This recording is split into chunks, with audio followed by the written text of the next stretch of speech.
বাথরুমে অজু করা যাবে কিনা, এই মাসআলার উত্তর দিতে দিতে একেবারে কাহিল অবস্থা।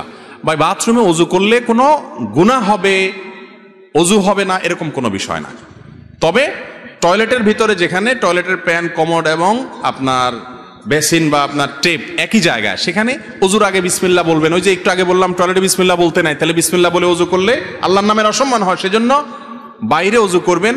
আর বাইরে যদি অজু করার ব্যবস্থা না থাকে, বেসিন থাকে, পা ওঠানোর সুযোগ নাই, তো হাতটা ধুয়ে বিসমিল্লাহ বলে শুরুটা করেন, বাকিটা ওখানে করেন। এরপর তো আর বিসমিল্লাহ নেই, শুরুতে একবার বিসমিল্লাহ আছে। আর যদি টয়লেটেই অজু করতে চান, বাইরে কোনো ব্যবস্থা নাই বা ঝামেলা মনে হয়, তাহলে বিসমিল্লাহটা মনে মনে বলেন। আর যদি মুখেও বিসমিল্লাহ বলেন, অজু হয়ে যাবে। টয়লেটে অজু করলে অজু হবে না, এরকম কোনো মাসআলা নাই। এ বিষয়ে আমার একটা মাসআলা আছে, পুরোটা না শুনে অনেক সময় ভুলটা বুঝে বলে থাকেন যে আপনি বলছেন বাথরুমে অজু করলে অজু হবে না। আমি কোনোদিন এটা বলি নাই, পুরো জিনিসটা শুনতে হবে। জি, অজুর পরে আয়না কিংবা কোনো প্রাণের ছবি ও টিভির দিকে তাকালে অজু ভাঙবে কিনা? না, এগুলো অজু ভঙ্গের কোনো কারণ নাই। এমনকি টেলিভিশন দেখলেও কি হবে না, অজু ভঙ্গ। টেলিভিশনে হারাম কিছু দেখলে গুনাহ হবে, সেটা আরেক জিনিস, কিন্তু অজু ভাঙবে না, অজুর সাথে এটা সম্পর্ক নেই।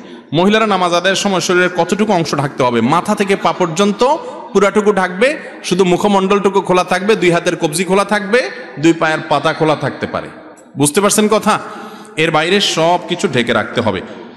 ফেসবুকে একটা যোগাযোগের মাধ্যম, ফেসবুকে যদি কোনো অপরিচিত মেয়ের সাথে শুধুমাত্র পরিচিত হওয়ার জন্য মেসেজ করা হয়, তাহলে কি গুনাহ হবে? কোনো অপরিচিত মেয়ের সাথে বিনা প্রয়োজনে কেন মেসেজ দিতে যাবেন পরিচিত হওয়ার জন্য?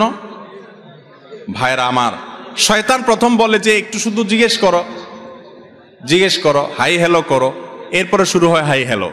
এরপরে আস্তে আস্তে জিজ্ঞেস করে বাড়ি কোথায়, খায় কি, আস্তে আস্তে আস্তে শয়তান নিচের দিকে নামাইতে থাকে। এরপরে এমন জায়গায় নিয়ে যায় যেখান থেকে আর ফিরে আসার সুযোগ থাকে। যুবক ভাইয়েরা ভালো করে শুনে রাখেন, এই যৌবন যে আল্লাহ দিয়েছেন, ওই আল্লাহর ভয়ে এই হারাম জায়গায় যৌবনকে ব্যয় করবেন না। একটু শক্ত থাকেন, দেখবেন কিয়ামতের ময়দানে যেমন সুখ পাচ্ছেন, দুনিয়াতে দাম্পত্য জীবনে প্রচন্ড সুখ পাচ্ছেন ইনশাআল্লাহ। আর যদি এই ইটিস পিটিস করে 2 নাম্বারই করে নিজের যৌবনকে নষ্ট করেন, তো আসল সময়ে যৌবনের কি পাবেন না, উপকার পাবেন না। আমার মনে হচ্ছে ইসলামের বিধান অনুযায়ী আমার বিবাহ করা ফরজ, কিন্তু আমি স্টুডেন্ট, তাই মা বাবাকে বলতে পারছি না। এখন আমার করণীয় কি? আপনার মা বাবাকে আমার কাছে নিয়ে আসেন, আমার কাছে নিয়ে আসেন। যদি আনতে পারেন কোনো মতে, ইনশাআল্লাহ চাচা চাচিকে আমি বুঝাই নেব, ইনশাআল্লাহ।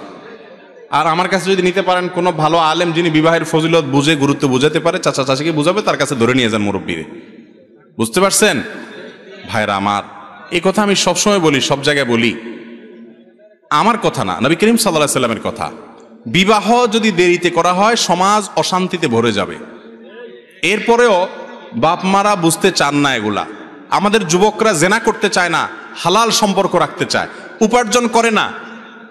আমার কথা হলো, যে যুবকরা উপার্জন করে না, এই অজুহাতে তাদের বাবা মা বিয়ে দেয় না যে নিজের পায়ে দাঁড়াও, মানে অনেক পয়সা করি কামাও, চাকরি টাকরি করো, তারপরে বিয়ে করো। আমার কথা হলো, যুবক যদি বিবাহের উপযুক্ত হয়ে যায়, উপযুক্ত ভালো পাত্রী পাওয়া যায়, বিবাহের আগদটা করে দেন। মেয়ের বাড়ি থাকুক, ছেলের বাড়ি থাকুক, একটা সম্পর্ক তৈরি হোক, হালাল সম্পর্ক।